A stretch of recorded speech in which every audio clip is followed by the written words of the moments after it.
Shalom, selamat sore Bapak Ibu, Saudara-saudara yang Tuhan Yesus kasihi. Selamat berjumpa kembali dalam persekutuan bulanan Kul dengan tema Tuhan mengasihiku, aku mengasihi sesamaku. Firman Tuhan di sore hari ini yang akan kita pelajari bersama akan dipimpin oleh Ibu Pendeta Helen Ruth Manurung. Saudara-saudara yang Tuhan Yesus kasihi, apa kabar di sore hari ini? Bapak-bapak, ibu-ibu, oma, opa, kong, mak, bagaimana kabar di sore hari ini juga oma, opa, nenek, dan kakek? Ya, harapan kita tentunya semua dalam keadaan sehat walafiat. Puji Tuhan, kita bisa menikmati hari ini dan kita juga bisa beribadah bersama-sama di sore hari ini. Baiklah, sebelum kita beribadah, mari kita bersatu di dalam doa. Mari kita berdoa. Bapa yang baik, kami mengucap syukur karena Tuhan selalu mengasihi kami, menuntun kami sampai pada sore hari ini. Terima kasih Bapa, Engkau yang mulia, Engkau yang agung, Engkau yang senantiasa memberi kekuatan kepada kami, Engkau yang selalu mengasihi kami. Terima kasih Bapa, terima kasih. Di sore hari ini kami rindu untuk memuji dan memuliakan nama Tuhan. Kami rindu untuk bersekutu mendengarkan firman-Mu ya Bapa. Oleh karena itu siapkan hati kami, tolonglah kami ya Roh Kudus agar kami boleh mengerti akan firman-Mu dan melakukan di dalam kehidupan kami. Terima kasih. Ibadah di sore hari ini ya Tuhan, kami serahkan ke dalam tangan kasih-Mu. Mulai dari awal, pertengahan hingga akhirnya, biarlah boleh terjadi di dalam nama Tuhan Yesus Kristus. Amin. Saudara-saudara, di sore hari ini, kasih yang telah kita rasakan sepanjang hari ini tentulah adalah kasih yang menguatkan, kasih yang selalu menghibur, dan kasih yang selalu membimbing kita menuju sukacita yang diberikan Tuhan di dalam kehidupan kita. Selamat beribadah.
Saudara-saudari, marilah dengan berbalas-balasan kita mengungkapkan apa itu kasih menurut 1 Korintus 13 ayat 4 sampai dengan ayat yang ke-7. Demikian. Kasih itu sabar, kasih itu murah hati, kasih tidak cemburu. Kasih tidak memegahkan diri dan tidak sombong. Kasih tidak melakukan yang tidak sopan dan tidak mencari keuntungan diri sendiri. Kasih tidak pemarah dan kasih tidak menyimpan kesalahan orang lain. Kasih tidak bersukacita karena ketidakadilan, tetapi karena kebenaran. Kasih menutupi segala sesuatu, percaya segala sesuatu. Kasih mengharapkan segala sesuatu, sabar menanggung segala sesuatu. Air yang banyak tidak dapat memadamkan kasih. Sungai-sungai tidak dapat menghanyutkannya.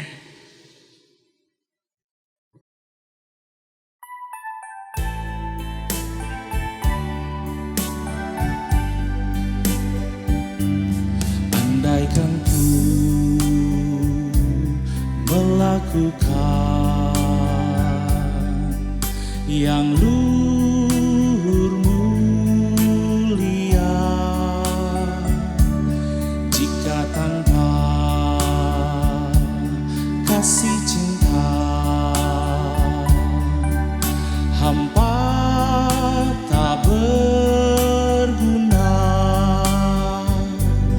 Ajarilah kami bahasa kasih-Mu, agar kami dekat padamu ya Tuhanku. Ajarilah kami bahasa kasih-Mu, agar kami dekat padamu. Andaikan ku memahami bahasa semua,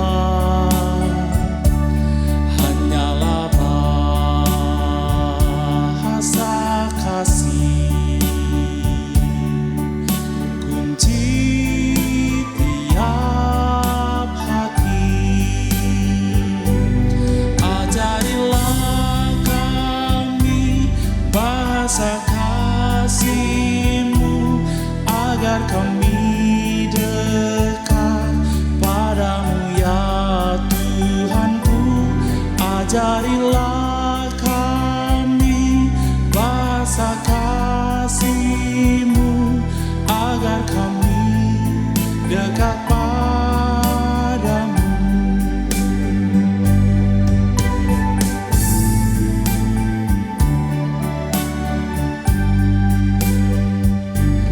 Kasih itu lemah lembut, sabar sederhana. Kasih itu murah hati, rela menderita. Ajarilah kami bahasa kasih-Mu, agar kami dekat padamu ya Tuhanku. Ajarilah kami bahasa kasih-Mu, agar kami dekat padamu.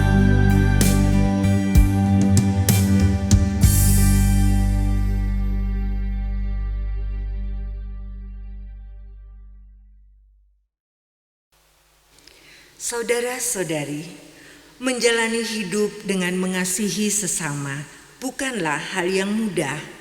Tetapi itulah perintah Tuhan seperti tertulis dalam 1 Yohanes 4 ayat 10 dan 11. Inilah kasih itu, bukan kita yang telah mengasihi Allah, tetapi Allah yang telah mengasihi kita dan telah mengutus anaknya sebagai pendamaian bagi dosa-dosa kita. Saudara-saudaraku, jika Allah demikian mengasihi kita, maka seharusnya kita saling mengasihi. Ajarilah kami bahasa kasih-Mu, agar kami dekat padamu ya Tuhanku. Ajarilah kami bahasa kasih-Mu, agar kami dekat padamu.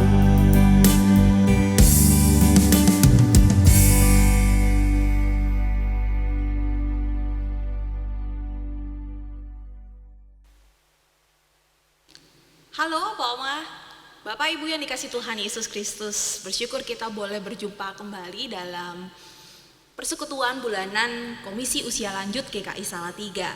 Dan saat ini kita bersama-sama akan merenungkan firman Tuhan. Mari kita satukan hati untuk meminta pertolongan Roh Kudus memampukan kita untuk memahami firman Tuhan. Kita berdoa. Ya Allah Bapa yang Maha Kasih, kami mengucap syukur atas segala pengasihan-Mu yang selalu Engkau berikan kepada kami. Setiap hari kami lalui, itu semua hanya karena anugerah dan karunia yang daripada Tuhan. Hanya karena kebaikan Tuhan yang selalu hadir dalam hidup kami boleh mampu menatap masa depan yang lebih baik yang daripada Tuhan. Kami dimampukan untuk menghadapi pandemi COVID-19. Kami dimampukan untuk tetap optimis akan hidup kami di dalam Tuhan.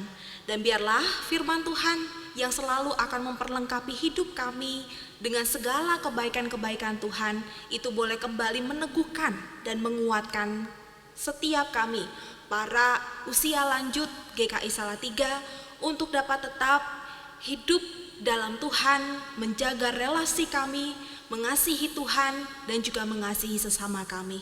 Di dalam nama Tuhan Yesus Kristus kami memohon Roh Kudus-Mu hadir di antara setiap kami yang mengikuti ibadah ini. Di dalam Kristus Yesus kami berdoa. Amin. Opa, Oma, Bapak Ibu yang dikasih Tuhan Yesus Kristus, saat ini kita akan merenungkan firman Tuhan dengan tema Tuhan mengasihiku, aku mengasihi sesama. Firman Tuhan yang akan mendasari perenungan kita ini diambil dari Roma pasal 12 ayat 9 sampai 10, lalu dilanjutkan dengan ayat yang ke-17 sampai dengan ayat ke-18. Saya mengajak setiap kita untuk bersama-sama membacanya. Hendaklah kasih itu jangan pura-pura, jauhilah yang jahat dan lakukanlah yang baik. Hendaklah kamu saling mengasihi sebagai saudara dan saling mendahului dalam memberi hormat. Ayat 17, janganlah membalas kejahatan dengan kejahatan. Lakukanlah apa yang baik bagi semua orang sedapat-dapatnya. Kalau hal itu bergantung padamu, hiduplah dalam perdamaian dengan semua orang. Demikianlah firman Tuhan, berbahagialah setiap kita yang mendengarkan dan yang memeliharanya dalam kehidupan sehari-hari. Oma, opa, Bapak Ibu yang dikasih Tuhan Yesus Kristus, saya punya sebuah gambar yang mungkin oma, opa sudah pernah melihat ya, kalau lihat di berita-berita atau di Google gitu ya, saya juga mendapatkannya dari Google. Ada seorang nenek yang sudah tua, usianya 63 tahun, tapi gaulnya luar biasa ya. Walaupun usia 63 tahun, dia punya hobi yaitu menjadi drummer ya. Dia senang sekali bermain drum sampai akhirnya dia dinobatkan sebagai seorang nenek yang paling gaul ya, seorang drummer dengan usia yang paling tua sedunia.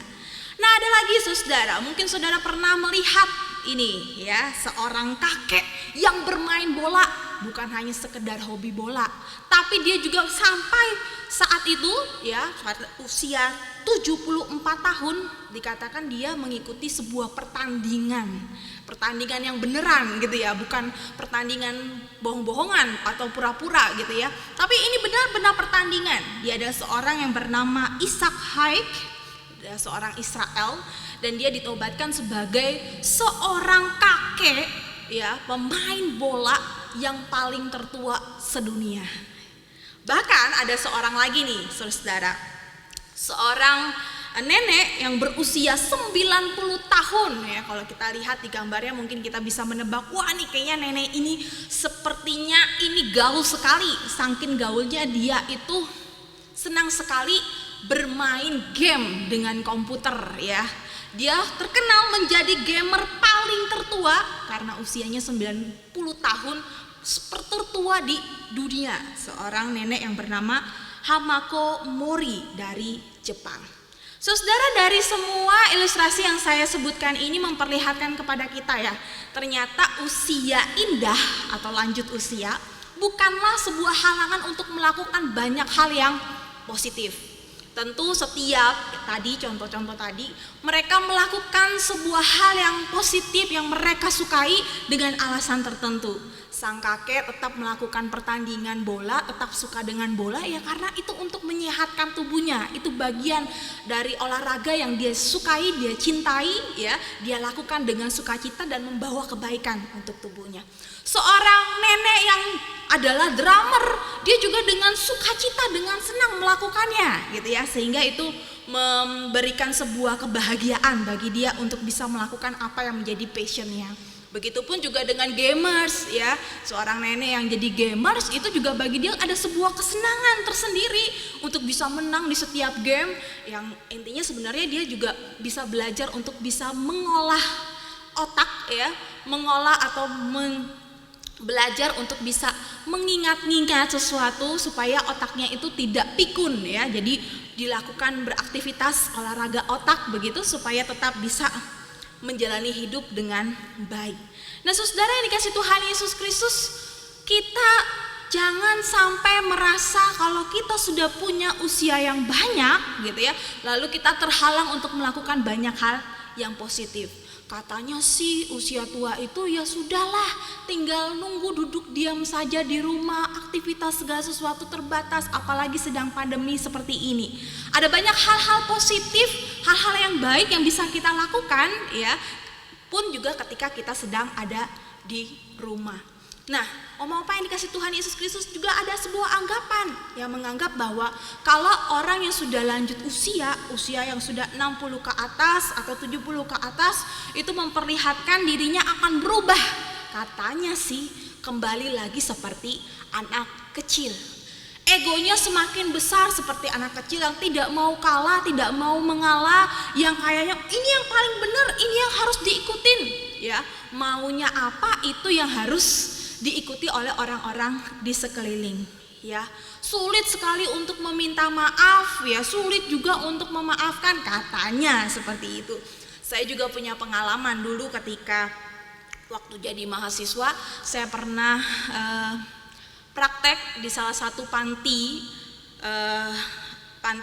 untuk orang-orang tua itu di daerah Bogor ya. Ketika itu saya melihat kurang lebih 2 bulan saya tinggal bersama-sama dengan oma-opa di sana. Dari oma-opa yang mandiri, yang dalam arti mereka masih bisa melakukan banyak aktivitas secara mandiri, sendiri kemana-mana melakukan banyak hal, sampai dengan oma-opa yang punya keterbatasan karena mereka berada di kursi roda gitu ya, kemana-mana harus ditolong oleh orang lain ya, ataupun mereka yang betul-betul harus tidur di tempat tidur karena tidak bisa melakukan banyak kegiatan secara mandiri. Nah, ketika 2 bulan di sana saya melihat bagaimana sifat, karakter, kebiasaan dari oma-opa itu. Yang menarik, saudara, ketika setiap pagi itu selalu ada doa pagi. Jadi oma-opa itu dibangunkan jam 4 pagi ya, kadang-kadang ada yang setengah 4 sudah dibangunkan, terus dimandiin sama susternya, lalu nanti jam 5-an mereka sudah berkumpul, ada sebuah kanopi ya yang di tempat yang terbuka. Mereka dikumpulkan, dijajarkan, yang kursi roda di sebelah mana, yang duduk di kursinya sebelah mana, di tempat masing-masing. Nah, suatu kali pernah ketika saya datang terus saya ingin memimpin renungan, ada 2 orang oma-oma berantem ya, hanya karena katakan ini kan tempatku, aku nggak mau di sini, aku maunya di situ, itu tempat aku setiap hari di situ. Terus saya bilang, oma nggak apa-apa, untuk hari ini spesial, oma tempatnya di sini karena tadi oma bangunnya terlambat. Terus suster yang nganter bukan suster yang biasanya. Gak apa-apa ya oma, karena oma yang ini sudah terlebih dahulu menempati tempatnya oma. Terus dia bilang, enggak mau, pokoknya aku mau di situ. Kalau aku nggak di situ, aku nggak mau ikut doa pagi katanya gitu ya. Dia marah-marah dan ribut gitu ya. Dua-duanya egonya besar, ingin pokoknya saya duluan di sini, pokoknya saya di sini, saya nggak mau berpindah. Sampai akhirnya salah satu suster menolong dan mengantar salah satu di antara mereka untuk kembali ke tempat istirahat mereka. Nah, saudara yang dikasih Tuhan Yesus Kristus, ini memperlihatkan bahwa egonya tuh besar. Inginnya apa yang dimaui itu yang dilakukan, oleh orang lain kepada dirinya. Hanya karena hal sepele gitu ya. Yang sebenarnya kalau kita punya kasih ya sudahlah, kali ini nggak apa-apa begitu ya. Kita tempatnya berbeda dari tempat yang biasa. Tetapi karena egonya besar, dia ingin didengarkan, dia ingin apa yang dilakukan orang lain itu sesuai dengan apa yang dia inginkan. Saudara yang dikasih Tuhan Yesus Kristus, kadang-kadang ada anggapan pandangan negatif ya tentang orang yang lanjut usia. Segala sesuatunya kayaknya harusnya dimengerti, nggak pernah bisa mengerti yang lain, apalagi sama yang muda. Pinginnya dikasihi, diberi perhatian, dipedulikan, tidak mau melakukan yang sebaliknya, peduli, mengerti yang lebih muda dan lain sebagainya. Dan dari situ semua kita bisa melihat enggak semuanya kok begitu ya. Pandangan-pandangan negatif tentang orang-orang lanjut usia yang seperti itu harus ditanggapi dengan hikmat Tuhan, dengan firman Tuhan yang hari ini menjadi dasar dari perenungan kita, di mana kita diajak untuk bisa mengasihi sesama kita. Siapa sih sesama kita? Sesama kita, oma, opa, bapak, ibu yang dikasih Tuhan Yesus Kristus itu adalah orang-orang yang ada di sekitar kita.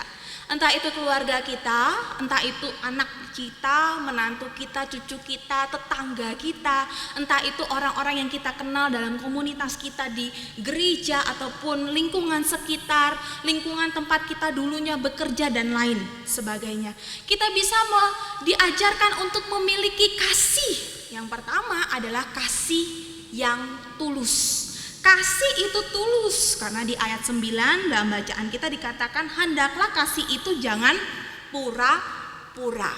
Kalau kita melihat di ayatnya yang pertama itu dikatakan dalam Roma pasal 12 dikatakan karena itu saudara demi kemurahan Allah aku menasehati kamu bla bla bla bla bla bla. Intinya semuanya itu harus dilakukan, perintah Tuhan itu harus dilakukan karena kita sudah mendapatkan kemurahan yang daripada Allah. Kita sudah mendapatkan terlebih dahulu kasih Allah sehingga kita diajak untuk bisa mengasihi sesama kita. Atau di dalam Yohanes ya 1 Yohanes 10 ayatnya 4 itu dikatakan inilah kasih itu. Bukan kita yang telah mengasihi Allah, tetapi Allah yang telah mengasihi kita, yang telah mengutus anaknya sebagai pendamaian bagi dosa-dosa kita. Saudara-saudara yang kekasih, jikalau Allah sedemikian mengasihi kita, maka haruslah kita saling mengasihi. Jadi alasan kenapa kita harus mengasihi sesama dengan tulus, karena Allah sudah terlebih dahulu mengasihi kita. Dan kasih Allah itu tidak main-main begitu ya. Kasih Allah itu besar sekali, kasih Allah itu kekal dan dia tunjukkan nyata melalui kehadiran Yesus Kristus. Kasih yang bukan hanya sekedar ya karena kalian mengasihi saya mengasihi kalian. Tapi kasih yang tanpa pamrih, yang tidak meminta balasan. Kasih yang mau berkorban seperti Kristus yang mati ya, rela mati untuk bisa membawa kebaikan, kedamaian bagi kita manusia. Hal yang kedua, oma, opa, bapak, ibu yang dikasih Tuhan Yesus Kristus, kita diajak untuk bisa melakukan perbuatan baik yang tentunya bertentangan dengan perbuatan yang jahat. Ya, kita tahu kasih itu sabar, kasih itu murah hati, kasih itu tidak cemburu, kasih itu tidak sombong. Tentu kita sudah tahu sekali bahwa yang mana yang baik yang harusnya dilakukan yang sesuai dengan firman Tuhan, dan yang mana yang jahat, yang tidak baik yang harusnya kita tentang ya atau tidak perlu hadir ada di dalam hidup kita. Kalau kita mengatakan bahwa kita mengasihi sesama kita, kita belajar untuk bisa menunjukkannya dalam kehidupan sehari-hari. Ya, mengasihi artinya tidak mengejek ya, tidak menjelek-jelekan orang lain. Mengasihi itu berarti kita memberikan kepedulian, perhatian kepada orang-orang yang ada di sekeliling kita. Mengasihi artinya kita tidak membenci orang lain meskipun orang itu mungkin menyakiti hati kita. Ya, karena kasih itu juga memaafkan, mengampuni. Kalau kita bilang kita mengasihi sesama kita, kita belajar berproses juga untuk tidak memfitnah sesama kita. Jadi segala sesuatu yang bertentangan dengan kasih itu yang harus kita tentang ada di dalam hidup kita. Kalau kita mengasihi, kita seorang yang mengasihi sesama kita, kita harus mendukung orang lain, ya, mendoakan mereka, teman-teman, sahabat kita, keluarga kita yang sedang sakit, yang sedang bergumul, yang sedang kesusahan, bukan justru menjatuhkan mereka. Lihat tuh, si A itu begini-begini, itu salahnya sendiri. Lah kenapa dia memilih jalan seperti itu? Pergumulannya sudah berat, dia begitu, kelakuannya juga buruk. Kita mengumbarkan keburukan orang lain kepada orang banyak begitu ya. Bukannya kita menolong, mendoakan dia, meneguhkan dia, mendukung dia, justru kita sebaliknya, menjatuhkan dia dari belakang. Kita omongin kejelekan dia, kekurangan dia kepada orang yang lebih banyak. Saudara, kalau kita mengatakan bahwa kita mengasihi sesama kita harus belajar untuk bisa memahami, ya, bukan menuntut untuk selalu dipahami, ya.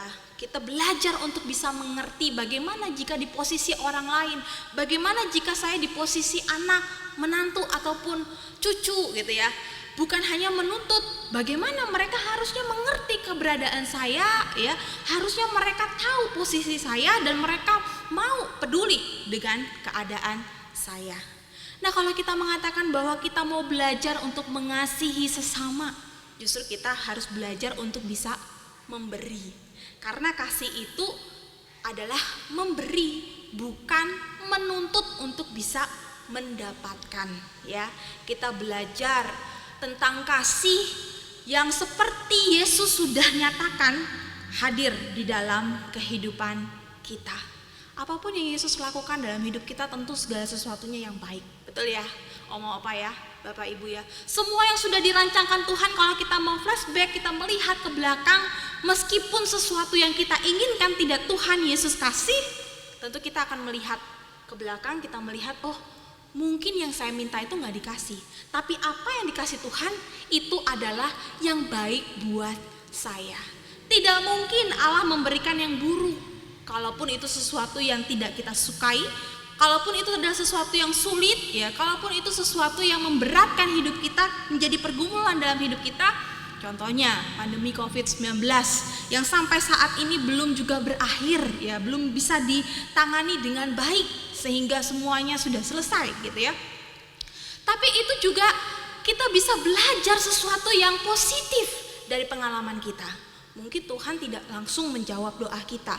Saat ini juga, hari ini juga pandeminya berakhir, nggak ada yang namanya orang yang di dunia ini yang terkena COVID-19, ya. Mungkin harapan kita tidak sesuai dengan kenyataan. Kita masih harus terus menghadapi pandemi ini. Tetapi marilah kita melihat bahwa kalau sampai pada hari ini, ya, kita tetap fit, sehat, kita tetap bisa menjalani hidup kita dengan baik, kita tetap memiliki relasi yang baik dengan anggota keluarga kita. Bukankah itu semua adalah karena kekuatan daripada Tuhan? Bukankah itu semua adalah kebaikan daripada Tuhan? Meskipun kita terbatas aktivitasnya, tidak terlalu bisa banyak keluar rumah, tapi kalau kita masih tetap bisa menjaga sukacita kita, kesenangan kita, semangat kita, bukankah itu juga adalah anugerah yang daripada Tuhan, ya. Tuhan pasti kasih yang baik buat kita. Tidak mungkin Tuhan kasih yang jahat kepada kita. Lalu hal yang ketiga, kita belajar untuk bisa mendahului, memberi hormat, menghargai orang lain. Firman Tuhan ini mengingatkan kita bahwa kasih itu pasti menghargai keberadaan orang lain. Bukan hanya sekedar menghargai, menghormati orang lain, saudara. Tapi firman Tuhan ini mengatakan mendahului, memberi hormat. Yang artinya tidak harus tunggu orang lain menghormati saya dulu, saya harus dahulu menghormati beliau. Tidak perlu harus dihargai dulu oleh orang lain baru kita menghargai keberadaan orang lain. Tidak perlu melihat orang lain dari usianya, kamu kan masih kecil, pengalamannya masih begitu sedikit. Hargailah keberadaannya. Kamu profesinya cuma ini dibanding dengan saya. Hargailah keberadaannya, profesinya, pekerjaannya. Hargailah keberadaan orang lain, entah itu besar kecil, ya. Apapun perbedaan di antara kita, kita tidak meremehkan keberadaan orang lain, tapi kita justru diajak oleh Tuhan untuk bisa mendahului, menghargai dan menghormati sesama kita. Hal yang keempat, kita diajak untuk bisa mengadakan perdamaian dengan semua orang. Opa-oma yang dikasih Tuhan Yesus Kristus, ini adalah bagian yang mungkin paling berat dalam hidup kita, betul ya?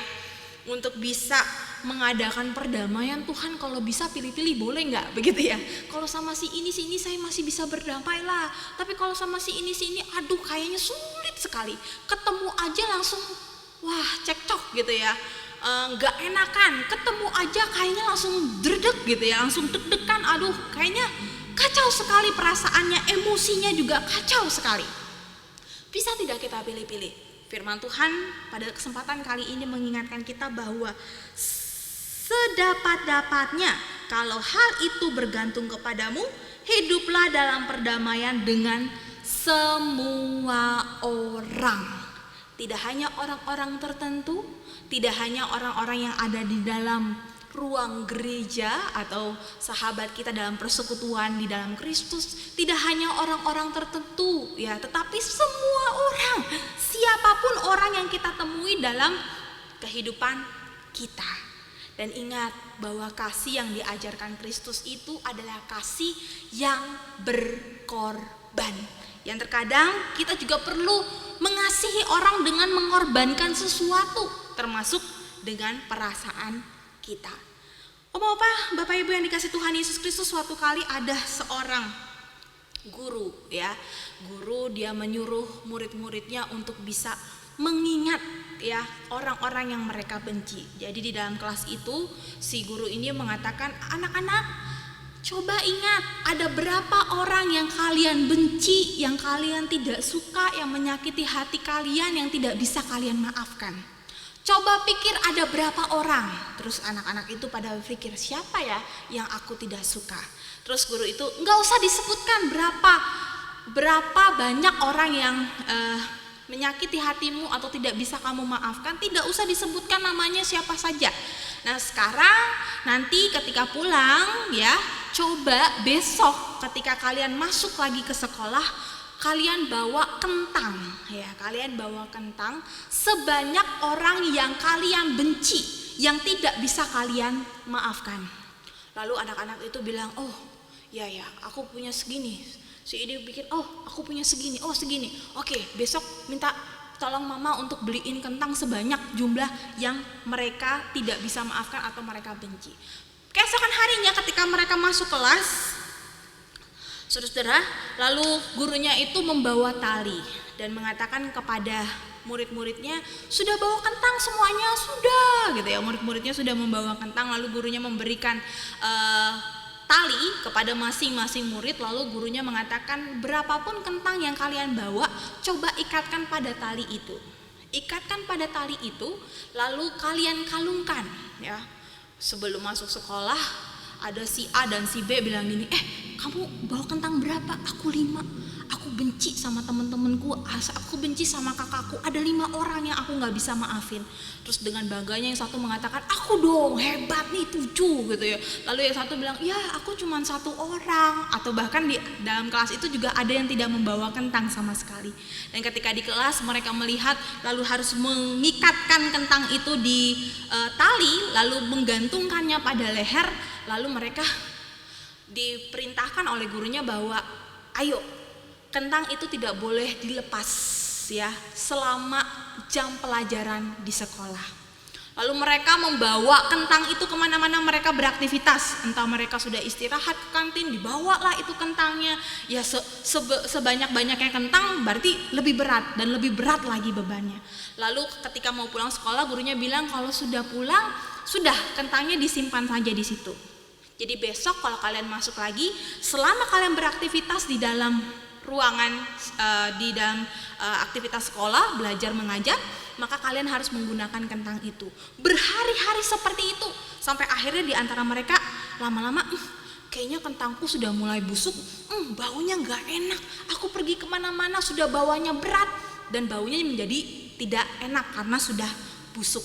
Lalu setelah melihat ada beberapa kentang yang sudah busuk, gurunya baru menjelaskan apa maksud dari ilustrasi tentang itu. Gurunya mengatakan bahwa kalau kalian punya orang yang kalian benci itu banyak, itu hanya membuat beban di dalam hidup kalian.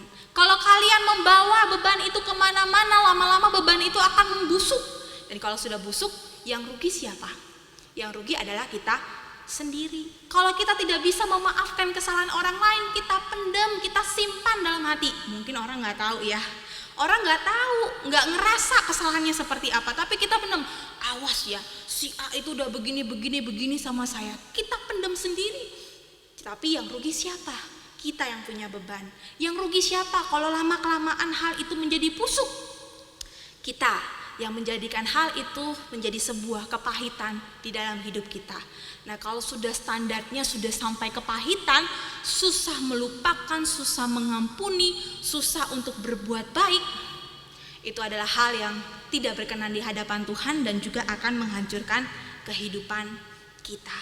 Hanya kasihlah yang bisa menghapus segala kepahitan, segala rasa sakit hati, segala perasaan tidak damai sejahtera, ya, segala kebencian.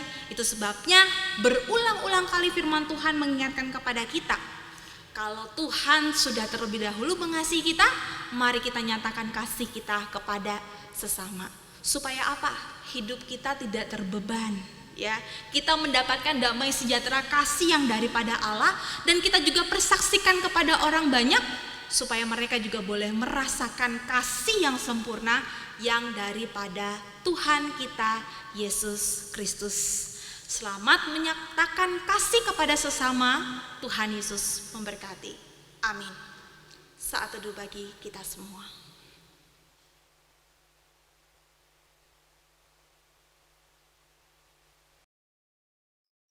Ya Tuhan, Allah Bapa kami yang maha baik, kembali kami mohon kehadirat-Mu yang kudus ya Tuhan.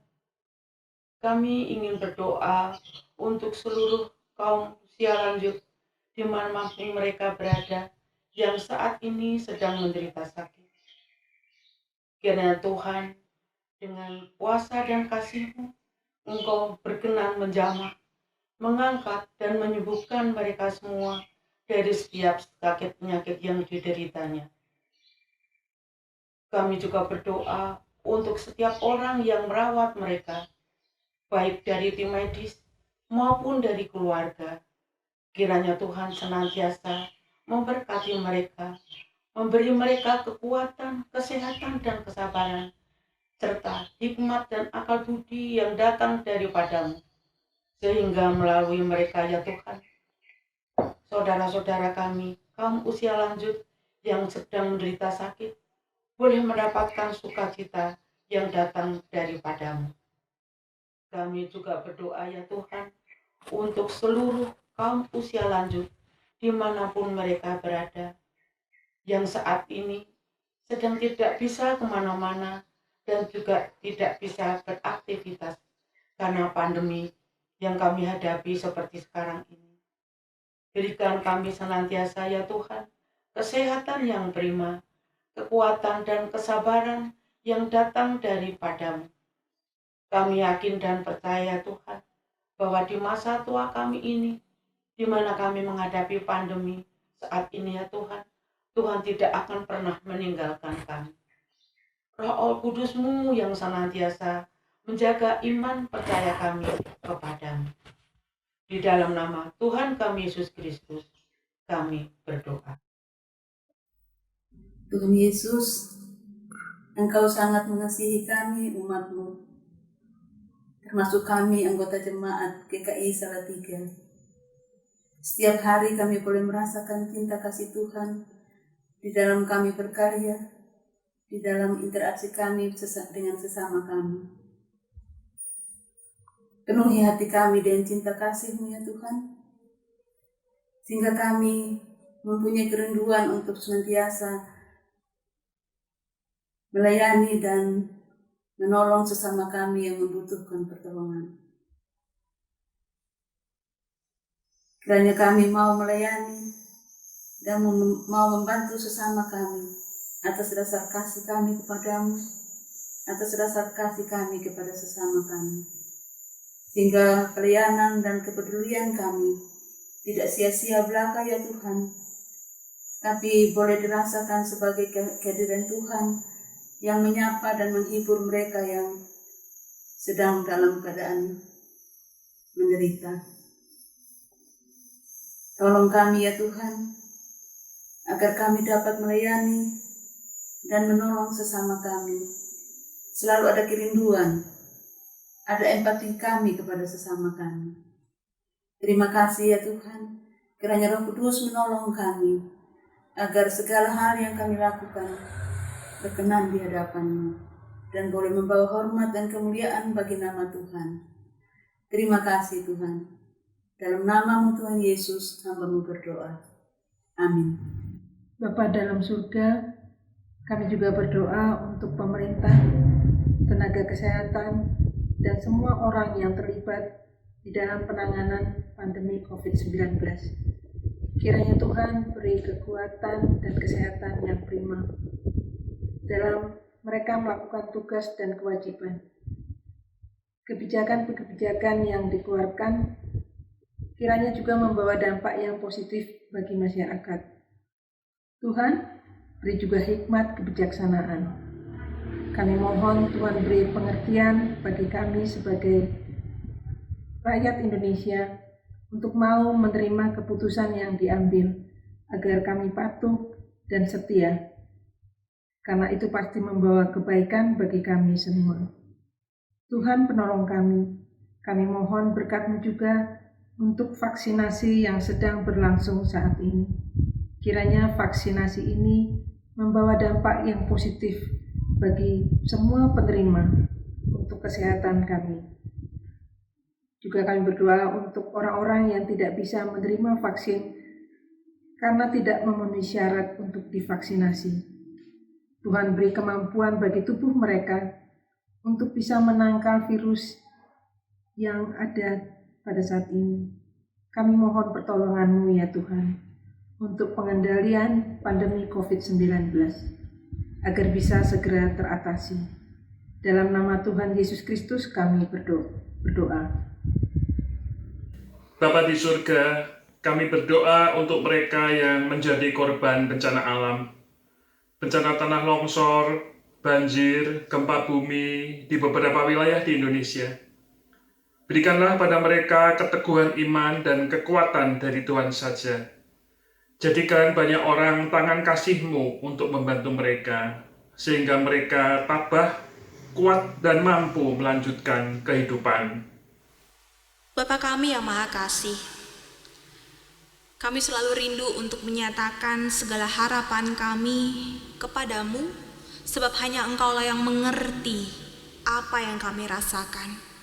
Engkaulah yang paling mengerti apa yang paling terbaik bagi setiap kami. Itu sebabnya Tuhan, kami tidak pernah jemu untuk bisa menaikkan doa-doa syafaat kami. Terlebih saat ini juga kami mau berdoa bagi keluarga-keluarga yang sedang mengalami kedukaan karena mereka kehilangan anggota keluarga yang mereka kasihi dan yang mengasihi mereka.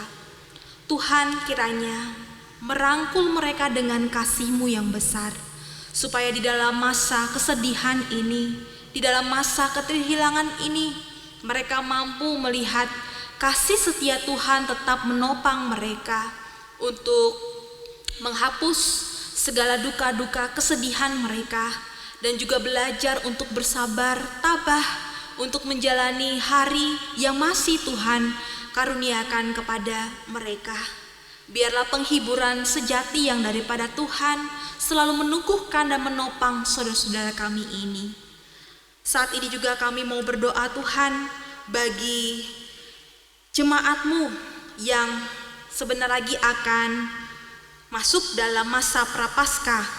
Biarlah Tuhan yang senantiasa menolong kami semua untuk boleh menghayati, bahkan lebih menghayati peristiwa agung yang daripada Tuhan. Kami boleh turut bersama-sama mengikuti setiap rangkaian dalam masa prapaskah dan juga masa Paskah ini. Dan biarlah Tuhan yang menopang kami pun juga ketika kami menghayatinya, dengan keberadaan dan keterbatasan kami di tengah-tengah menghadapi pandemi COVID-19. Ajar kami Tuhan untuk dapat tekun di dalam Engkau. Ajar kami Tuhan untuk tidak pernah meninggalkan Engkau sedikit pun, karena Engkau yang sudah terlebih dahulu mengasihi kami dengan kasih yang besar. Teguhkanlah langkah kami, biarlah kami boleh tetap ada di dalam Tuhan. Kami mau menyerahkan seluruh kami, para lansia GKI Salatiga, ke dalam pimpinan kasih Tuhan yang sempurna. Kami percaya bahwa Tuhan sudah merancangkan segala sesuatu yang terbaik bagi setiap kami. Bahwa berkat Tuhan selalu Tuhan akan curahkan setiap hari. Bahwa perlindungan Tuhan pun juga akan selalu Tuhan berikan kepada setiap kami dimanapun kami berada. Inilah ungkapan syukur kami dan permohonan kami. Di dalam nama Tuhan Yesus Kristus kami berdoa. Amin. Untuk menutup pertemuan kita, marilah kita menaikkan pujian Ku Kasihi Kau dengan Kasih Tuhan.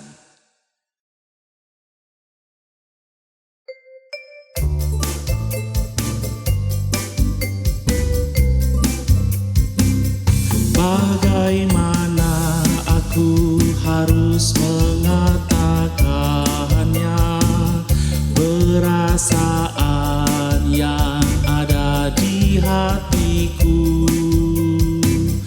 Oh Tuhanku, tolong aku mengatakannya. Ku kasihi Kau dengan kasih Tuhan. Ku kasihi Kau dengan kasih Tuhan. Ku kasihi Kau dengan